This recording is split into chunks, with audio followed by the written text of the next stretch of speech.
Alright, so I wanted to make a video about my enclosure.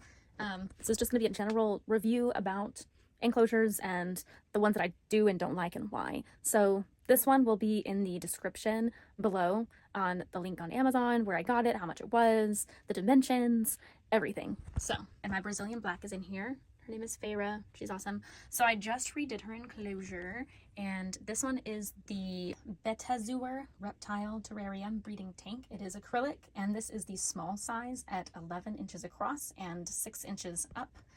And I do like that there is cross ventilation on the sides, which is great. And this is the small one. You can see a size comparison with my hand. This is the small one, whereas the big one is this size, which is, I don't remember what size this is, but it is a lot bigger. That's the large, this is the small. I started out with these. I really liked them. The only thing that I'm not liking about it is that this kind of dips a little bit, as you can see, and that does warp over time. So these are not good enclosures when it comes to higher humidity. So these are fine for a discount enclosure if you're looking for something that's not super high humidity, maybe like a desert tarantula or something. But if you do need to put humidity in there, they do warp. So just a fair warning. Anyways, so she is a Grammostola pulchra. She doesn't need a lot of humidity. So let me show you a little bit about her enclosure. She's kind of freaked out right now because I just redid her enclosure. But anyways, hopefully she doesn't come jumping out. So there's her water dish, and that's a little plant in there. That is a real live plant, this one is, and it's still in its tiny little pot. And then these are fake. I just hot glued some flowers onto this thing. Now what's cool is that you'll see there's a little hole right there.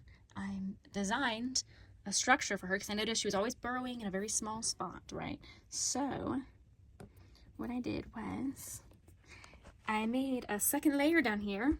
Now let me get a flashlight so I can demonstrate. We have the bottom layer, the inner chamber right there.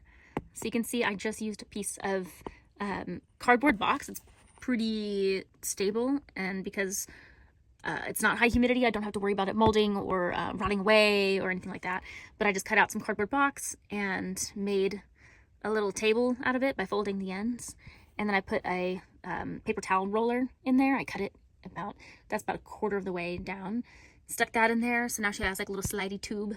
So, you know, that's the entrance. She goes down in there, and she has a whole room for her down here, because what was happening was that she made her own, she dug out her own little enclosure, and she was just kind of hiding down there, but she was only working with like maybe like this much room and like this far back, and I was like, that's no life to live.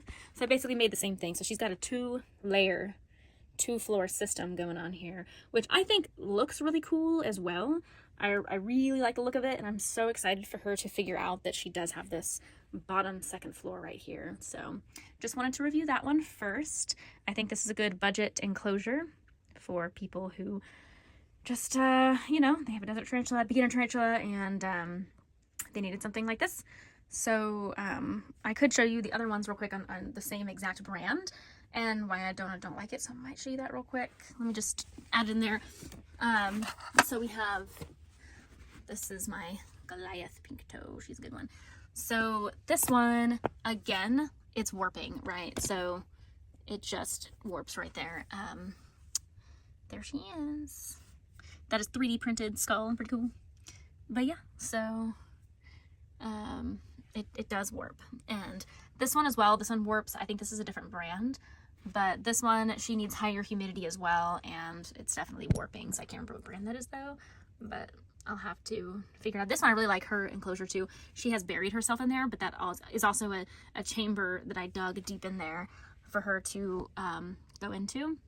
And then this is Okuna, my curly hair. There it is. There we go. Okay. So she also has several little chambers in here that go pretty far, pretty deep down. And again, this warps as well. So you gotta be careful about those. But they're still working. It's still serving their purpose. It's still fine. It's just gotta be careful about that warping, because this one I actually don't like at all, and I'll do a separate video on that. But I really don't like this enclosure because when it does warp, it won't go back into the hinges like at all. So that's fun.